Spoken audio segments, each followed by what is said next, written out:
Hello நட்புகளே, நம்ம மறுபடியும் சந்திக்கிறதுல எனக்கு ரொம்ப சந்தோஷம். இந்த உலகத்தில் பிறந்த நம்ம எல்லாருமே ஒரு நாள் இறக்க தான் போகிறோம். ஆனால் நம்ம ஏதோ இங்கே நிரந்தரமாக இருக்க போகிற மாதிரி பிஹேவ் பண்ணுறோம். இதில் கொடுமையிலும் கொடுமை என்னென்னா, கணவனை இழக்க கொடுத்தவங்களை ஏதோ பாவம் பண்ண மாதிரி நம்ம பார்க்குறோம். இது என்னங்க நியாயம்? சரி, நிகழ்ச்சியை பாருங்கள். நான் மறுபடியும் உங்களை வந்து சந்திக்கிறேன்.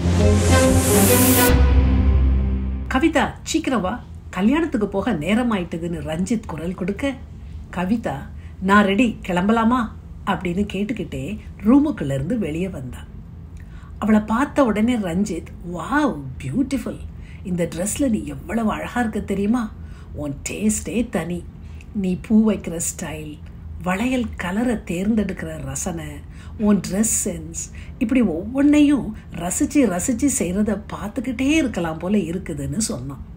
உடனே கவிதா, சரி பார்த்துக்கிட்டே இருங்கன்னு சொல்லிட்டு அவன் பக்கத்தில் உட்கார்ந்தான். உடனே ரஞ்சித், ஆமாம் இன்னைக்கு தான் நமக்கு கல்யாண வீட்டில் சாப்பாடு தானே, அப்புறம் எதுக்கு நீ காலையிலே எந்திரிச்சான்னு கேட்டான்.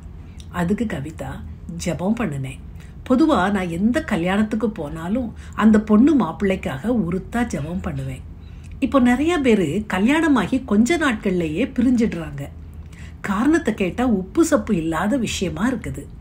நாம் போகிற கல்யாண பொண்ணும் மாப்பிள்ளையும் சேர்ந்து சந்தோஷமாக வாழணும்னு தான் நான் இப்படி அவங்களுக்காக தேவன்கிட்ட மன்றாடி ஜெபிப்பேன்.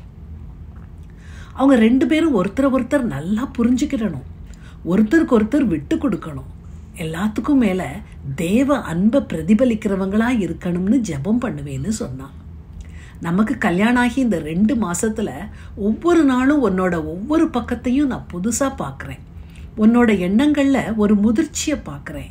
நிறைய பேர் நான் கடவுளுக்குள்ளே இருக்கிறேன், நான் ரொம்ப பக்தின்னு சொல்லுவாங்க. அவங்க முகத்தை எப்பவும் சீரியஸாக வச்சுருப்பாங்க, சிரிக்கவே மாட்டாங்க, நல்லா ட்ரெஸ் பண்ண மாட்டாங்க, ஃபேஷனபிளாக இருக்க மாட்டாங்க. அதனால் கடவுள்கிட்ட ரொம்ப நெருங்கி வாழ்கிறவங்க இப்படித்தான் இருப்பாங்கன்னு நான் நினச்சிக்கிடுவேன்னு ரஞ்சித் சொன்னான். அதுக்கு கவிதா, உடை அலங்காரத்திலேயோ மேக்கப்லேயோ என்னங்க இருக்குது, அது அவங்கவுங்க டேஸ்ட்டை பொறுத்தது. நான் எப்பவுமே ஃப்ரெஷ்ஷாக நீட்டாக மாடர்னாக இருக்கணும்னு நினைப்பேன்னு சொல்லி சிரிச்சா. உடனே ரஞ்சித், எல்லாத்துக்கும் மேலே உன் சிரிப்பு உனக்கு ஒரு பெரிய ப்ளஸ் பாயிண்ட்னு சொல்லி சிரிச்சான். சரி, நம்ம 2 பேரும் கல்யாணத்துக்கு போகாமல் இப்படியே உட்காந்து பேசுவோமான்னு கவிதா சிரிச்சுக்கிட்டே கேட்க, ரஞ்சித், ஐயோ நான் என்னைய மறந்து உன்னை ரசிச்சுக்கிட்டு இருக்கிறேன், வா கிளம்புவோம்னு சொல்ல 2 பேரும் கல்யாணத்துக்கு கிளம்பி போனாங்க. கல்யாணம் முடிஞ்சு சாப்பாடெல்லாம் சாப்பிட்டு கவிதா போயிட்டு வரேன்னு பொண்ணு அம்மா கிட்ட சொன்ன உடனே பொண்ணோட அம்மா கவிதாவை உள் ரூமுக்குள்ளே கூட்டிகிட்டு போய் கவிதா கையில் ஸ்வீட் பேக்கெட்டை கொடுத்துட்டு அவள் கையை பிடிச்சி, கவிதா நீ இல்லாட்டி நான் திணறி போயிருப்பேன், ஒவ்வொன்றும் நீ பார்த்து பார்த்து எப்படி செஞ்ச, என் பொண்ணுக்கு ரொம்ப அழகாக அலங்காரம் பண்ணிவிட்ட, நான் பரபரப்பில் எல்லாத்தையும் மறந்துட்டேன், நீ தான் பால் பழம் ரெடி பண்ணின, வரவேற்பில் வைக்கிற தாம்பாளத்தில் எல்லா பொருட்களையும் பார்த்து பார்த்து வச்ச, என் கூடவே நின்று எல்லாத்தையும் பொறுப்பாக கவனிச்சுக்கிட்ட, என்னோட அடுத்த பொண்ணு கல்யாணத்துக்கு நீ முந்தின நாளே வந்துடணும் சரியான்னு சொல்லி அனுப்புனாங்க. நாளும் தான் எவ்வளவு வேகமாக ஓடுது. ரஞ்சித் கவிதா தம்பதியருக்கு 2 பையங்க பிறந்து அவங்களுக்கும் 12-10 வயசு ஆயிட்டுது. ரஞ்சித்துக்கு கிட்னி ஃபெயிலியர் ஆகி ஆஸ்பத்திரி வீடுன்னு மாற்றி மாற்றி அலைஞ்சி கடைசியாக உயிரும் போய் 1 வருஷம் ஆயிட்டுது. கவிதா ரஞ்சித் ஃபோட்டோவை பார்த்துக்கிட்டு இருந்தா. ரஞ்சித்தோட குரல் அவள் காதில் விழுந்துச்சு. கவிதா, நான் ரொம்ப நாள் உயிரோடு இருக்க மாட்டேன், நீ நம்ம பிள்ளைங்களை நல்லா வளர்ப்பேன்னு எனக்கு தெரியும், ஆனாலும் சொல்கிறேன் கேட்டுக்கோ, கடவுளுக்குள்ளே அவங்க வளரணும், அவங்களுக்கு வேல்யூஸ் சொல்லிக் கொடு, உன்னை மாதிரி மற்றவங்களுக்கு ஓடி ஓடி உதவுற பண்பை சொல்லிக் கொடு, அவங்கள நல்லா படிக்க வை, நான் இறந்தாலும் நீ இப்படியே இருக்கணும், தலை நிறைய பூ வச்சுக்கிட்டு கை நிறைய வளையல் போட்டுட்டு எப்பவும் ஃப்ரெஷ்ஷாக சிரிச்சுக்கிட்டே இருக்கணும். கவிதா பக்கம் அவள் பையன் ராஜேஷ் வந்தான். கவிதா அவனை பார்த்து, அண்ணனுக்கு நாளைக்கு பரீட்சை இருக்குது, நம்ம 2 பேரும் இந்த கல்யாணத்துக்கு போயிட்டு வந்துடுவோம், ஆக்சுவலி நம்ம முந்தின நாளே போயிருந்துருக்கணும், பரவாயில்ல இன்னைக்காவது போயிட்டு வந்துடுவோம்னு சொல்லிட்டு அவனையும் கூப்பிட்டுக்கிட்டு கல்யாண மண்டபத்துக்கு காலையிலேயே போயிட்டான். வீட்டில் இருந்து பொண்ணு மாப்பிள்ளை வீட்டார் இன்னும் மண்டபத்துக்கு வரல. கவிதாவும் ராஜேஷும் ஒரு ஓரமாக உட்கார்ந்துருந்தாங்க. கவிதா பொண்ணு மாப்பிள்ளைக்காக அமைதியாக ஜெபம் பண்ணிக்கிட்டு இருந்தா. அவங்க பின்னாடி 2 பெண்கள் உட்கார்ந்து பேசிக்கிட்டு இருந்தாங்க. ஒருத்தி மாப்பிள்ளை வீட்டார் வந்து பொண்ணுக்கு சேலை கட்டின பிறகு கோயிலுக்கு போவாங்களே, அப்போ நம்ம என்ன செய்யலாம்னு கேட்க, அடுத்தவா கோயிலில் போர் அடிக்கும், இன்னும் கொஞ்ச நேரத்தில் மியூசிக் பார்ட்டி வந்துடுவாங்க, பாட்டு கேட்போம், கொஞ்ச நேரத்தில் சாப்பாடு பந்தி ஆரம்பிச்சிரும், முதல் பந்தியில் உட்காந்து சாப்பிட்ருவோம்னு சொன்னான். உடனே முதல்ல பேசினவா பொண்ணை வாழ்த்தி மொய்யை எப்போ கொடுக்கறதுன்னு கேட்க, அடுத்தவா அதுக்கெல்லாம் கூட்டம் அதிகமாக இருக்கும், கவரை பொண்ணு அம்மா கையில் கொடுத்துட்டு போயிடுவோம், நான் டிஃபன் பாக்ஸ் வச்சுருக்கேன், என் பையனுக்கு சாப்பாடு எடுத்துகிட்டு போகணும், நீ டிஃபன் பாக்ஸ் வச்சுருக்கியான்னு கேட்டா. அதுக்கு முதல்ல பேசினவா, அது எப்படி கொண்டு வராமல் இருப்பேன், என் பொண்ணு கல்யாண வீட்டு பிரியாணி ரொம்ப ஆசைப்படுவா, ஆமாம் நமக்கு 2 வருஷம் முன்னால் உட்காந்துருக்காள, அவளை பார்த்தியா, அவள் வீட்டுக்காரர் இறந்து 1 வருஷம் கூட ஆகலை, அதுக்குள்ளே எப்படி ட்ரெஸ் பண்ணிட்டு வந்திருக்கா பாரு, அவளை பார்த்தா எப்போ வீட்டுக்காரர் போய் சேருவாரோன்னு இருந்தாப்புல இருக்குது, என்ன ஜென்மமோன்னு சொல்ல, அடுத்தவா அன்னைக்கே பொண்ணு அம்மா என்கிட்ட சொன்னா, அவளுக்கு கல்யாண பத்திரிக்கையே தெரியாமல் அனுப்பிட்டேன், வந்துருவாளோன்னு பயமாக இருக்குது, வந்தாலும் சும்மா ஒரு ஓரமாக உட்கார மாட்டா, ஒவ்வொன்றுலையும் மூக்க நுழைப்பான்னு சொன்னாங்க, அவங்க பயந்த மாதிரியே இவ வந்துட்டா பாருன்னு சொன்னான். கல்யாணம் முடிஞ்சு வீட்டுக்கு வந்ததும் மகன் அம்மாவை பார்த்து, அந்த கல்யாண வீட்டில் அந்த லேடிஸ் உங்களை பற்றி என்னெல்லாம் பேசினாங்க தெரியுமான்னு கேட்டான். அதுக்கு கவிதா எல்லாம் தெரியும்னு சொன்னான்.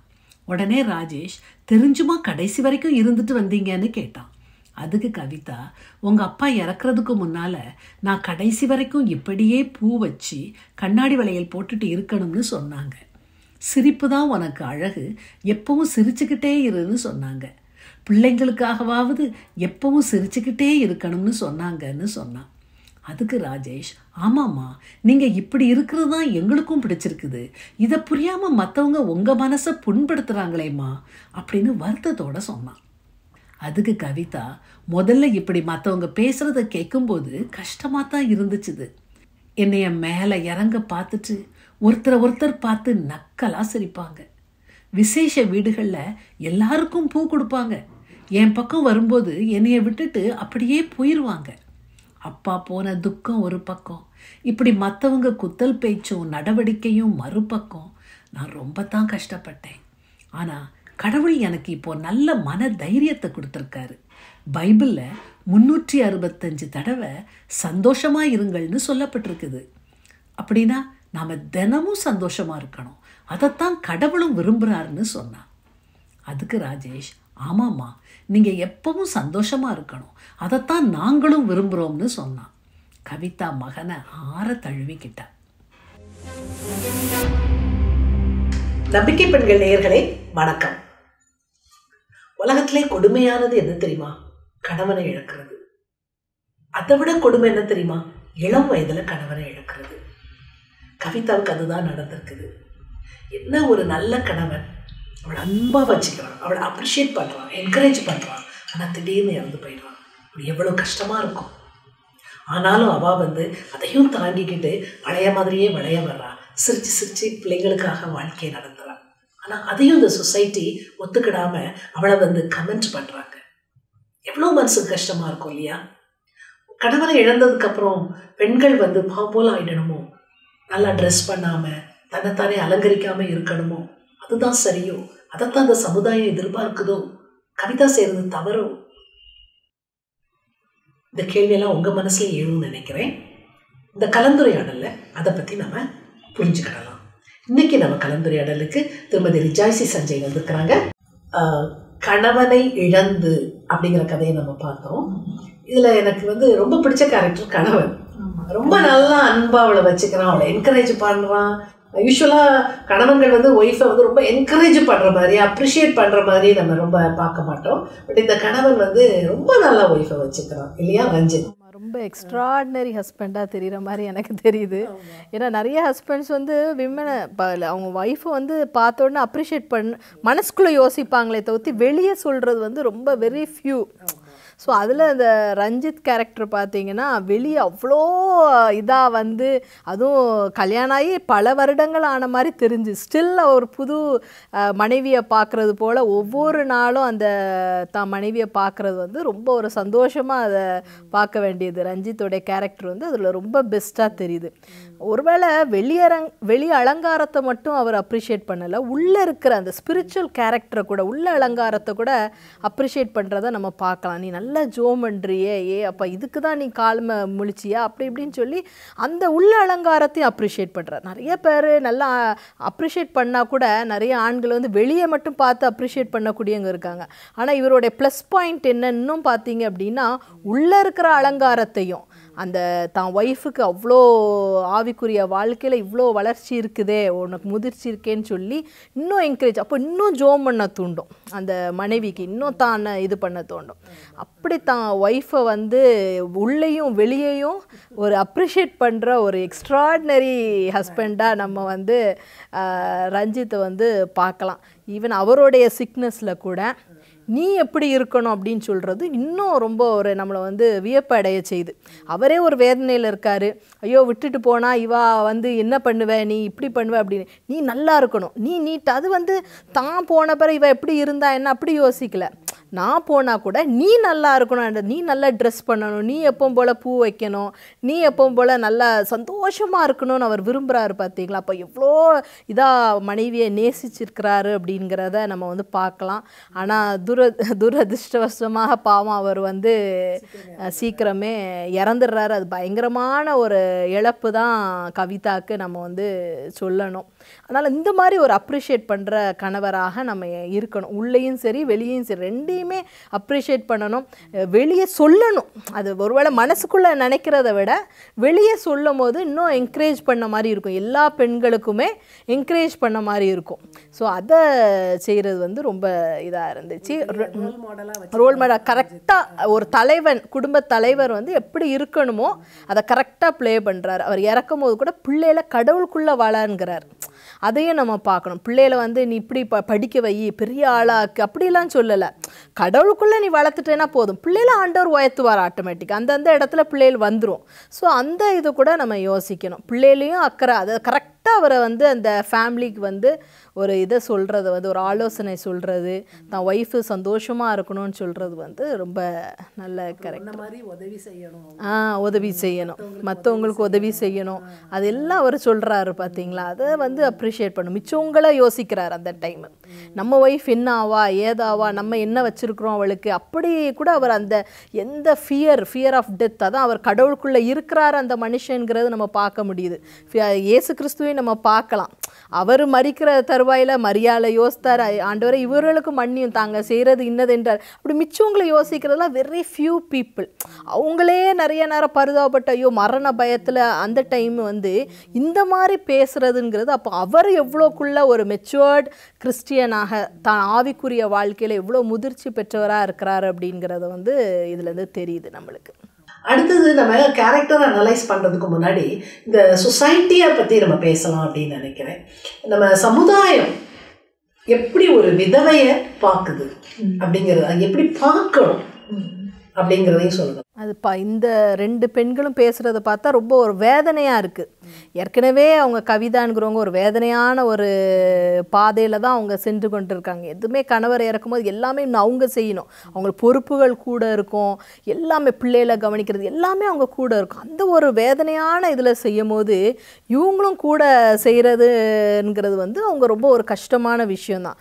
இந்த ரெண்டு பெண்களும் வந்து பார்த்திங்கன்னா கோயிலுக்கு போகிறது வந்து ஒரு போருன்னு நினைக்கிறாங்க. ஃபஸ்ட்டு வந்து அந்த ஆண்டவருடைய பிரசனத்தில் கூட அவங்களுக்கு வந்து இருக்க முடியல. அவங்களுக்கு எல்லாமே அந்த பாட்டி அந்த இதுதான். ஆனால் அவங்களுக்கு என்ன நினைப்பு இருக்குதுன்னா, தாங்க ரொம்ப மங்களகரமான ஆளுன்ற மாதிரி, தங்களுக்கு எல்லா ஆசீர்வாதமும் இருக்கிற மாதிரி நினைக்கிறாங்க. ஆனால் உண்மையிலே அவங்களுக்கு அப்படி கிடையாது. ஆனால் அவங்களுக்கு இருக்கிற அந்த உள்ளலங்கார அழகு கூட இவங்களுக்கு இல்லாததை நம்ம வந்து பார்க்குறோம். அவங்களுக்கு எந்த இன்டென்ஷனும் இல்லை.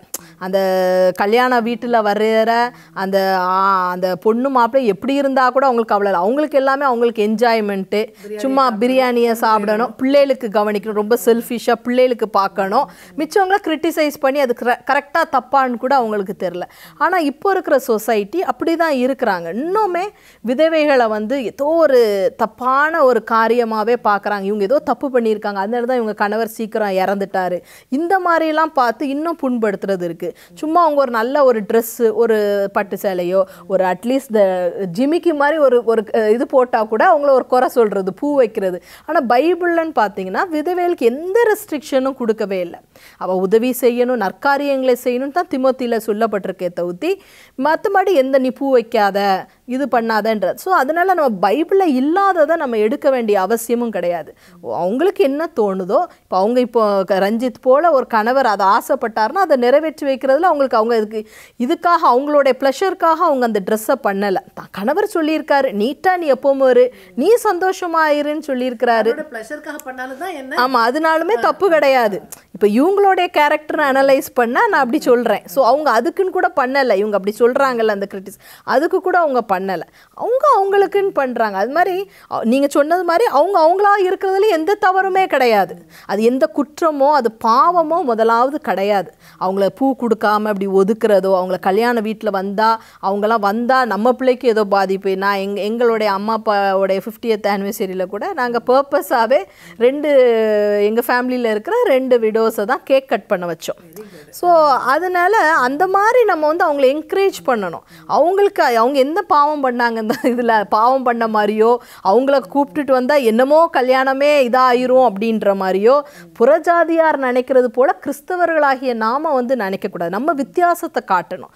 சொசைட்டியில் நம்ம தான் லைட்டு, நம்ம தான் வெளிச்சத்தை கொண்டு வரணும். நீங்கள் பார்த்தீங்கன்னா பழைய மிஷினரிஸ் தான் அந்த உடன்கட்டை எல்லாத்தையுமே ஒழிச்சிருப்பாங்க. ஸோ நம்மளும் அந்த லைட்டாக இல்லாமல் நம்மளும் அந்த இருளில் போய் இருந்துடக்கூடாது. நம்ம தான் அந்த ஆஸ் அ கிறிஸ்டியன்ஸ் நம்ம தான் அது முன்னாடி கொண்டு வரணும். இந்த மாதிரி ஒரு முன்னேற்றத்தை வந்து நம்ம தான் செய்கிறவர்களாக இருக்கணும். ஸோ எந்த உதவி வந்தாலும் அவங்கள ஆனர் பண்ணணும்னு சொல்லியிருக்கேன். ஏன்னா ஆண்டவர் வசனத்தில் கிளியராக சங்கீதம் 68:5 சொல்லப்பட்டிருக்குது, திக்கற்ற பிள்ளைகளுக்கு தகப்பனாயும் விதவைகளுக்கு நியாயம் விசாரிக்கிறவராகவும் இருக்கிறார். ஸோ நீங்கள் வந்து விதவைகளை கிரிட்டிசைஸ் பண்ணும்போது ரொம்ப கவனமாக செய்யணும். ஏன்னா இப்போ துணையாக இருக்கிறது வந்து ஆண்டவர் அவங்களோட இருக்கிறாரு. அப்போ அவர் வந்து நியாயம் விசாரித்தார் அப்படின்னா நீங்களும் நானும் எங்கே போய் நிற்க முடியும்? அப்போது அவங்கள வாய் திறந்து பேசும் போதோ, அவங்கள கிரிட்டிசைஸ் பண்ணும் போதோ ரொம்ப கவனமாக செய்யணும். நம்ம சும்மா நம்ம வாய்க்கு வந்ததெல்லாம் பேசிடக்கூடாது. அவங்க எவ்வளோ ஒரு வேதனையில் போகிறாங்க அப்படிங்கிறத நம்ம புரிந்து கொண்டவங்களாக இருக்கட்டும். நம்ம முன்ன வரணும். நம்ம ஒரு லைட்டாக அந்த சொசைட்டி, ஒருவேளை சொசைட்டி அதை வந்து அவங்கள ஒதுக்கணும் அப்படின்னு நினச்சா கூட நம்ம முன் வந்து கிறிஸ்தவர்களாகிய நம்ம வந்து அதை வந்து முன்னிருந்து நம்ம செய்யணும். இன்னொன்று, இறக்குறவங்க எல்லாரும் ஒரு நாள் இறக்க போறோம். சில பேர் முன்னாடி இறக்குறாங்க, பின்னாடி, அவ்வளவுதான். அப்போ கணவன் முன்னாடி இருந்தா என்ன தப்பு? அது ஏதோ புதுசா பாக்குற மாதிரி பாக்குறது புரியவே. ஆமா ஆமா, எல்லாருக்கும் மரணம்ங்கிறது எல்லா மனிதனுக்கும் நியமிக்கப்பட்டிருக்குது. அப்போ எல்லாருமே ஒரு நாள்ல விதவைகளாகவும் இல்லைன்னா விடோவரா கூட மாறலாம். ஏதோ ஒன்று ஆக தான் போறோம் கண்டிப்பா. இப்போ அதனால என்ன ஆக போகுது? அதனால அது நீதி அதுதானே. அதனால அவங்க வந்து ஒரு சபிக்கப்பட்டவங்களாவோ அவங்க வந்தால் இது தேரக்கூடாது அப்படி வந்து நம்ம நினைக்கவே கூடாது. அவங்களுக்கு ஆண்டவர் துணை, அவங்கள ஆனர் பண்ண தான் செய்யணும், அவங்கள மதிக்கணும். இன்னுமே அதிகமாக நம்ம வந்து அவங்களுக்கு ஒரு இதை வந்து இருக்கும்.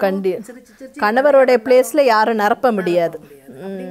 நம்ம வந்து இன்னும் வேதனை கொஞ்சம் சந்தோஷப்படுத்துறவங்களா இருந்தால் தான் நம்மளுக்கு நல்லது. சமூகத்தில் இருக்கிற சொசைட்டிக்கு நம்ம தான் வெளிச்சத்தை காட்டணும்.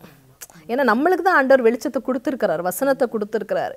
அப்போ விதவைங்கிறது வந்து ஒதுக்கப்படுறவங்க கிடையாது. அவங்கள நம்ம ஆனர் பண்ணணும். ஏன்னா ஆண்டவரே அவங்களோட நிற்கும் போது நீங்களும் நானும் இருந்தால் என்ன, அவங்க பக்கத்தில் ஆண்டவர் நியாயம் விசாரிக்கும் போது நீங்களும் நானும் அவங்களோட இருக்க வேண்டியதுன்றது தான் என்னுடைய ஒப்பீனியன். கரெக்ட், ரொம்ப அழகாக சொன்னீங்க. சரி, இப்போ நம்ம கடைசியா மெயின் கேரக்டருக்கு வருவோம், கவிதா. கவிதாவோட குணநலன் பற்றி நீங்கள் சொல்லுங்கள். கவிதாவை பார்த்தீங்கன்னா அவங்க ஹஸ்பண்ட் சொன்ன மாதிரி உண்மையிலே உள்ளேயும் வெளியேயும் அவ்வளோ ஒரு சியர்ஃபுல்லான பர்சன். எப்படி அவங்க சந்தோஷமாக இருக்கிறாங்கன்னா ஆர்டிஃபிஷியலாக கண்டிப்பாக இருக்க முடியாது. உள்ள ஆண்டவரோட ஒரு நல்ல ஐக்கியம் இருக்குது. ஈவன் கணவர் இழந்தா கூட அவங்க ஆண்டவரோட ஸ்டில் அந்த, ஏன்னா எதை அதை வச்சு நான் சொல்கிறேன் அப்படின்னா இன்னும் அவங்க ப்ரேயர் பண்ணிட்டு தான் இருக்கிறாங்க. கல்யாண வீட்டில் கூட தேவையில்லாமல் பேசாதபடி அந்த ஒரு ப்ரேயர் லைஃப்பில் இருக்கிறது வந்து ரொம்ப ஒரு ஆச்சரியமான ஒரு விஷயம். இன்னும் ஆண்டவரோட அவங்க ஐக்கியம் வந்து இன்னுமே ஸ்ட்ராங்காக இருக்குது. ஸோ அதனால தான் அவங்க வெளியேயும் சந்தோஷமாக இருக்கிறாங்க. அது இவங்க சொசைட்டியில் இருக்கிற பீப்புளுக்கு அது புரிய மாட்டேங்குது. எப்படி இவ வந்து சந்தோஷமாக இருப்பா? அது சீக்ரெட் வந்து அவங்களுடைய ஐக்கியம் ஆண்டவரோட நல்ல நெருக்கமாக இருக்கும்போது ஆட்டோமேட்டிக்காக சந்தோஷம் வெளிப்பட தான் செய்யும். ஏன்னா கர்த்தருக்குள் எப்பொழுதும் சந்தோஷமாக இருங்கன்னு சொல்லி, விதவைகள்லாம் சந்தோஷமாக இருக்கக்கூடாதுன்னு எங்கேயும் வசனத்தில் சொல்லலை. அவங்களும் சந்தோஷம், எல்லாரும் தான் சந்தோஷமாக இருக்கணும். அப்போ அவங்க கர்த்தருக்குள்ளே இருக்கும் போது ஆட்டோமேட்டிக்காக அவங்க சந்தோஷமாக தான் இருப்பாங்க. ஸோ அதே மாதிரி அவங்க அவ்வளோ ஒரு ஆண்டவருக்குள்ளே ஒரு ஐக்கியமாக இருக்கிறத நம்ம வந்து பார்க்குறோம். ரெண்டாவது பார்த்தீங்கன்னா ஒரு செல்ஃப்லெஸ் லேடியாக நான் பார்த்தேன் அவங்கள.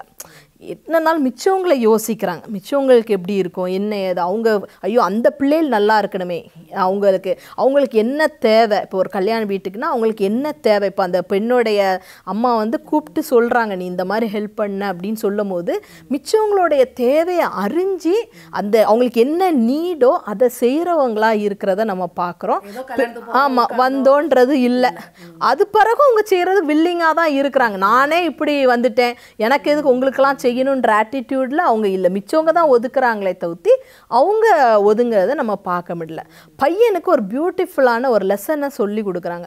மிச்சவங்க என்ன சொன்னாலும் பரவாயில்ல, நான் என்னுடைய இதில் இருப்பேன். நீங்கள் பிரசங்கி 21 நீங்கள் பார்த்தீங்கன்னா சொல்லப்படும் எல்லா வார்த்தைகளை கேட்டுக்கிட்டே நம்ம இருந்தோன்னா வேலைக்காரன் நிந்திக்கிறத கூட நீங்கள் கேட்க வேண்டியதாக இருக்கும்னு சொல்லி, அது மாதிரி மனுஷன் சொல்கிற வார்த்தைகளாக நம்ம கேட்டு அவங்களுக்கு ஏற்ற மாதிரி நம்ம மாறிக்கிட்டே இருக்கிறோன்னா நம்மளால் நிம்மதியாகவே வாழ முடியாது. இந்த ஒரு லெசன் வந்து ரொம்ப ஹார்டான ஒரு லெசன். அதை வந்து அந்த பையன் வந்து ஈஸியாக படிச்சிருப்பான் இந்த நேரத்தில். ஸோ அப்போ நம்ம கூட நம்மளை யாராவது மோசமாக பேசும்போதோ நம்ம மாற வேண்டிய அவசியம் கிடையாது. நம்மளமாவே இருந்துட்டு போகலாம். ஸோ இவங்களுக்காக நம்ம மாறணும், அவங்களுக்காக நம்ம மாறணுங்கிற அவசியம் இல்லை அப்படிங்கிறது வந்து அந்த பையனுக்கு ஒரு ஹார்ட் லெசன். ஆனால் அவங்க ஈஸியாக அந்த பையனுக்கு அவங்க வாழ்க்கையின் மூலமாக கற்றுக் கொடுத்துட்டாங்க. ஸோ பிள்ளைகள் நம்ம என்ன பண்ணுறோம் அப்படிங்கிறத பார்த்து தானே அவங்க படிக்கிறாங்க. ஸோ அம்மா இந்த சிச்சுவேஷனில் இவ்வளோ ஈஸியாக அப்போ நம்மளும் அப்படி தானே, மிச்சவங்க என்ன பேசுனா என்ன, நம்ம பாடி இருந்துட்டு போவோம் அப்படின்ற மாதிரி அந்த அவனுக்கு ஒரு ஈஸியாக அந்த லெசன் வந்து போயிடுச்சு. ஸோ அடுத்தது வந்து பார்த்திங்கன்னா மிச்சவங்களுக்காக என்னுடைய ஸ்டாண்டர்டை வந்து லோவர் பண்ண மாட்டேன். இப்போ மிச்சவங்க மோசமாக என்னை பேசுகிறாங்க, அதுக்கு நான் போய் திரும்ப சண்டை போட்டுட்டோ இல்லைன்னா அவங்கள பழி வாங்கிட்டோ அப்படி இருக்க மாட்டேன். அவங்க அப்படி தான், என் ஸ்டாண்டர்ட் எப்போவுமே அந்த ஹை தான். நான் அதுக்கு அவங்கள மாதிரி அவங்க லெவலுக்கு நான் கீழே இறங்கி வர மாட்டேன். சில நேரம் எவ்வளோ தான் நம்ம இருந்தாலும் இவங்க எப்படி பண்ணிட்டாங்களா நான் திரும்ப ரிவெஞ்ச் எடுப்பேன். ஸோ அந்த ஆட்டிடியூடில் வந்து நீ இப்படி என்னை எப்படி பேசுனியா, அப்போ நம்ம 2 வார்த்தை அவங்கள பற்றி மோசமாக நான் சொல்லலாம். இன்னும் அவள் கண்டுக்கிடவே இல்லை கவிதா. போ நீ என்னமோ சொல்லிட்டு போ, கேட்க தான் செய்கிறா, இல்லை தான் தெரியுது. இப்போ ஒருவேளை தான் பையன்ட்டு கூட அட்லீஸ்ட் சொல்லியிருந்துருக்கலாம், ஆமாடா இவங்க 2 பேரும் மோசம், ரொம்ப ஜாக்கிரதையாக இரு, இவங்கெல்லாம் சரி கிடையாதுடா அப்படின்னு சொல்லி அந்த பையனை கூட பாய்சன் பண்ணியிருந்திருக்கலாம். பட் அவங்க எக்காரணத்தை கொண்டும் அவங்க ஸ்டாண்டர்டை வந்து அவங்க இறக்கவே இல்லை. அவங்க நான் இப்படி தான் இருப்பேன், பரிசுத்தமாக தான் இருப்பேன், நான் மிச்சவங்களை கிரிட்டிசைஸ் பண்ண மாட்டேன், மிச்சவங்க எப்படினாலும் பண்ணிட்டு போட்டோம், என் ஸ்டாண்டர்டை நான் இறக்க மாட்டேன். இதெல்லாம் நம்மளே எல்லோரும் படிக்க வேண்டிய ஒரு விஷயம். அவங்க வந்து ஒரு விடோவாக இருந்தால் கூட அந்த கேரக்டர் எல்லாருமே நம்ம லேர்ன் பண்ணக்கூடிய விஷயம். மிச்சவங்க நம்மளை இப்போ ரிலேட்டிவ்ஸ்கிட்ட கூட நம்ம பிள்ளைகள்கிட்ட நம்ம நிறைய நேரம் சொல்லி கொடுத்துட்றோம்ல, இவங்க மோசம் அவங்க மோசம், நீ ஜாக்கிரதையாக இரு, ஆமாம் பாரு, நம்மளும் திரும்ப அவங்கள பழி வாங்க, நம்ம பிள்ளைகளுக்கு நம்மளே பழி வாங்க சொல்லி கொடுத்துட்றோம். பட் இவங்க வந்து அவங்க என்னமோ சொல்லிட்டு போகிறாங்க, நம்ம எப்படி இருக்கணுமோ நம்ம அப்படி தான் இருக்கணும். அது வந்து எனக்கு ரொம்ப கவர்ந்த ஒரு கேரக்டராக இருக்குது கவிதா. அப்புறம் அந்த பையன் கூட அப்பா மாதிரி தான் இருக்கிறோம். ஏன்னா ஆமாம் ஆமாம் இப்படி சொசைட்டி பேசுதுமா, நீங்கள் இப்படிலாம் நல்ல ட்ரெஸ் பண்ண வேண்டாம் அப்படி சொல்லலை அவன். அதான் கண்டிப்பாக, ஏன்னா அவன் வந்து அதே தான் பார்க்குறான்.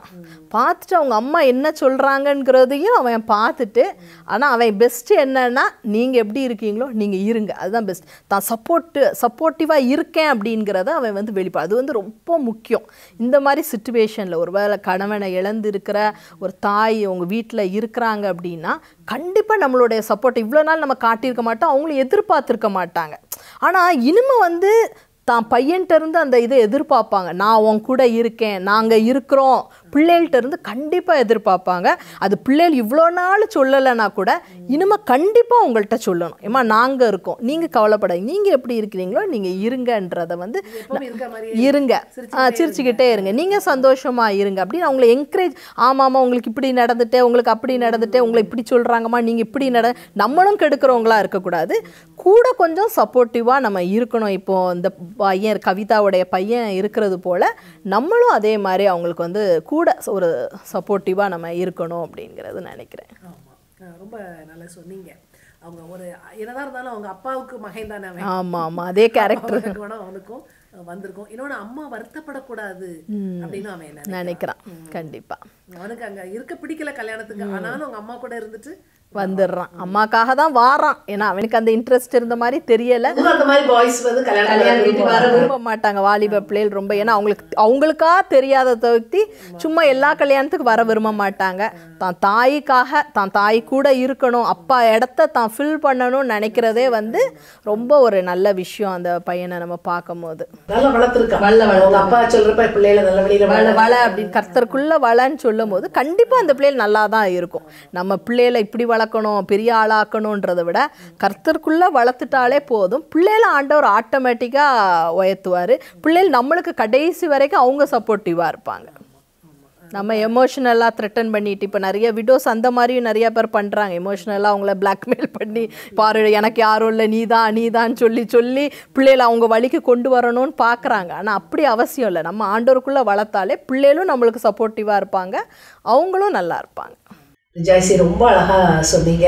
விடோஸை நம்ம எப்படி பார்க்கணும், எந்த மாதிரி அவங்கள வந்து நம்ம ட்ரீட் பண்ணணும் அப்படிங்கிறத ரொம்ப அழகாக சொன்னீங்க. ரொம்ப தேங்க்ஸ். தேங்க்யூ. இன்றைய நிகழ்ச்சி உங்களுக்கு பிடிச்சிருக்குதா? உடனே எங்களுக்கு மிஸ்டு கால் கொடுங்க. இந்த வாரம் பரிசு வெல்ற நேயர் நீங்களாவும் இருக்கலாம். மிஸ்டு கால் கொடுக்க வேண்டிய போன் நம்பரை குறிச்சுக்கிறீங்களா? 0444 908 1228. உங்கள் வீடுகள்லேயும் கணவனை இழந்த பெண்கள் இருக்கலாம். அவங்களோட உணர்வுகளை நீங்கள் புரிஞ்சுக்கோங்க. அவங்களோட மன நோகாதபடி நீங்கள் அவங்கள நடத்துங்க. விசேஷ வீடுகளில் அவங்கள ஒதுக்கி வைக்காமல் அவங்களுக்குன்னு முக்கியமான இடத்த கொடுங்க. அவங்கள அப்ரிஷியேட் பண்ணுங்கள், என்கரேஜ் பண்ணுங்கள், சந்தோஷப்படுத்துங்க. நம்ம மறுபடியும் அடுத்த நிகழ்ச்சியில் சந்திக்கலாம்.